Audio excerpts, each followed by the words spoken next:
Chapter 4 linear equation in two variable. तो any equation which can be written in the form of a x plus b y plus c is equal to zero. कोई भी equation जिसको हम a x plus b y plus c is equal to zero इस form में लिख सकते हैं, जहां पर ए बी सी क्या है, रियल नंबर्स है, और ए और बी क्या होते हैं, कभी भी जीरो नहीं होते। ए और बी जीरो नहीं हो सकते। तो इस तरह के इक्वेशंस को हम कहते हैं linear equation in two variables. ठीक है, जिसको हम लिख सकते हैं a x plus b y plus c is equal to zero, जहां पर x का कोफिशिएंट a होता है, y का कोफिशिएंट b होता है और कांस्टेंट टर्म c होती है। ठीक है, एग्जांपल के लिए आप देख सकते हैं 2x plus 3y plus 5 is equal to zero. This is our linear equation in two variable. यहाँ पे दो वेरिएबल यूज हुए हैं, एक x और एक y। ठीक है, और इस इक्वेशन का जो ग्राफिकल रिप्रेजेंटेशन होता है वो क्या होता है, एक स्ट्रेट लाइन। जब हम इस इक्वेशन को ग्राफ में रिप्रेजेंट करेंगे तो इसकी हमेशा एक स्ट्रेट लाइन बनेगी। ठीक है, स्टार्ट करते हैं exercise 4.1 question number 1। The cost of a notebook is twice the cost of a pen. पहली स्टेटमेंट बताइए कि एक नोटबुक की जो कॉस्ट है वो क्या है, एक पेन की कॉस्ट की ट्वाइस है।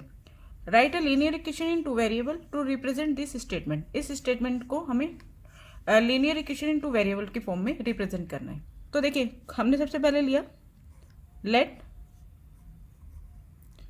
द कॉस्ट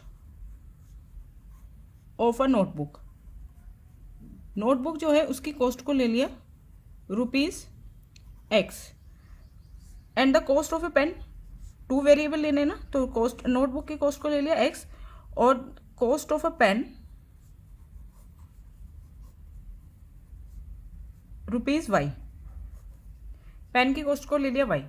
अब आगे बोला है इस इक्वेशन को हमें लीनियर इक्वेशन टू वेरिएबल की इक्वेशन में हमें रिप्रेजेंट करना है। तो cost of a notebook x is twice the cost of a pen, क्या है, two times the cost of a pen. Cost of a pen क्या थी, वाई। तो ये बन गई हमारे पास equation x is equal to 2y। अब इसको रीअरेंज कर देंगे तो x माइनस 2y, 2y जो है RHS से LHS में लिया है तो minus 2y is equal to zero. ये हमारी इक्वेशंस हो गई। सेकेंड क्वेश्चन है express the following linear equation in the form a x plus b y plus c is equal to zero and indicate the values of a b and c in each case. तो हमें equation given है, first equation है a, इसमें 8 parts हैं total. ए part है 2x plus 3y is equal to 9.35 के ऊपर बार लगा हुआ है। ठीक है, सबसे पहले हमें इसे इस फॉर्म में रिप्रेजेंट करना है, a x plus b y plus c is equal to zero. तो हम कैसे करेंगे, एक्स नंबर एक्स क्या है, a x 2x plus 3y। अब जो ये सी है कांस्टेंट टर्म जो है, इसे हम RHS से LHS में ले गए तो ये बन गया 9.35, ऊपर बार है माइनस 9.35 और इक्वल टू में हमने क्या रख दिया, जीरो। ठीक है, तो ये हमारी इक्वेशन किस फॉर्म में आ गई, a x plus b y plus c is equal to zero. अब हमें इंडिकेट करना है value of a b and c. तो एक्स का जो कोफिशिएंट होता है, एक्स का कोफिशिएंट या एक्स का जो मल्टीपल होता है वो होता है ए। तो एक्स का मल्टीपल यहाँ पे क्या है, 2। वाई का जो मल्टीपल है या वाई का जो कोफिशिएंट है वो होता है बी। तो बी है यहाँ पर 3, और जिसके साथ कोई भी वेरिएबल नहीं है यानी कि जो कांस्टेंट टर्म है वो होती है सी। सी है हमारे पास माइनस 9.35 बार। ठीक है, सेकेंड लेते हैं, बी पार्ट है x minus y upon 5 minus 10 is equal to zero. तो देखिए ये already a x plus b y plus c is equal to zero इसी फॉर्म में है। ठीक है, तो हमें इसे रीअरेंज करने की जरूरत नहीं है।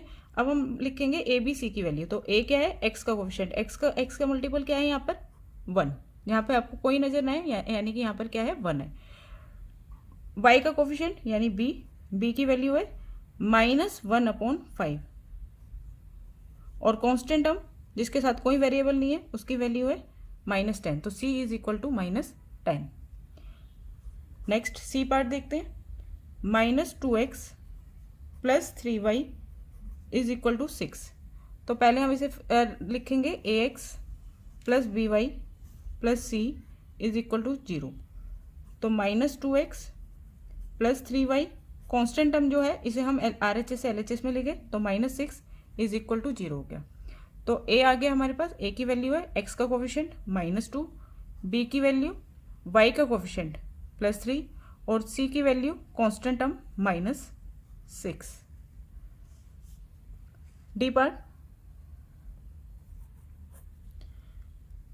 x is equal to 3y। तो पहले हमने इसे ax plus b y plus c equal to 0 इस फॉर्म में लिखा, तो इसे रीअरेंज किया, x minus 3y is equal to 0। ठीक है, माइनस जो 3y है इसे हम RHS से LHS में लिया है। अब a की वैल्यू क्या हो जाएगी, x का कोफिशिएंट 1, b की वैल्यू y का कोफिशिएंट -3, c की वैल्यू कांस्टेंट टर्म, कोई कांस्टेंट टर्म नहीं है तो मीन्स 0, तो c की वैल्यू क्या है 0। ई पार्ट देखिए, 2x is equal to -5y। तो इसे रीअरेंज करके पहले हम ax plus b y plus c equal to 0 इस फॉर्म में लिखते हैं, ax plus b y plus c is equal to 0।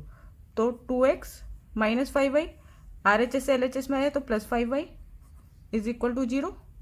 अब a क्या है, x का कोफिशिएंट 2, b क्या है, y का कोफिशिएंट 5 और c कांस्टेंट टर्म कुछ नहीं है, कांस्टेंट टर्म तो हम लेंगे 0। ठीक है, f 3x plus 2 is equal to 0। ये ये सही फॉर्म में है, ax plus b y plus c equal to 0 इसी फॉर्म में है। तो a क्या हो गया हमारे पास, x का कोफिशिएंट 3, b क्या हो जाएगा हमारे पास, देखो यहाँ पर y नहीं है ना, तो y है ही नहीं, तो इसका मतलब y का कोफिशिएंट क्या रहा होगा 0, तो b क्या होगा 0 होगा। इसको हम चाहे तो ऐसे भी लिख सकते हैं, 3x plus 0y plus 2 is equal to 0। ठीक है, तो y का कोफिशिएंट क्या है 0 है, तो b की वैल्यू 0, तो 0 इंटू वाई करेंगे तो 0 आ जाएगा, इसलिए इस इक्वेशन में y जो है वो है ही नहीं। और c कांस्टेंट टर्म क्या है 2। नेक्स्ट पार्ट, जी पार्ट देखो,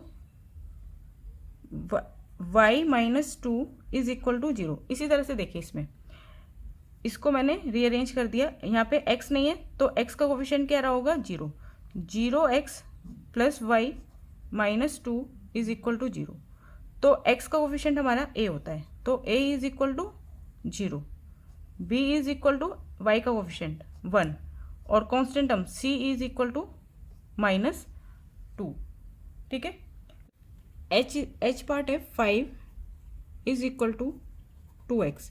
तो पहले हमने इसे अरेंज किया, ax plus b y plus c equal to 0 इस फॉर्म में लिखा, तो 5 minus 2x is equal to 0। अब देखो, सबसे पहले x माइनस 2x, y नहीं है तो हम क्या लिखेंगे 0y।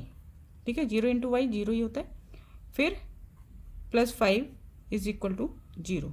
तो ये बन गया ax plus b y plus c equal to 0 इस फॉर्म में बन गया। तो a is equal to x का coefficient -2, b is equal to y का कोफिशिएंट 0 और c is equal to constant term 5।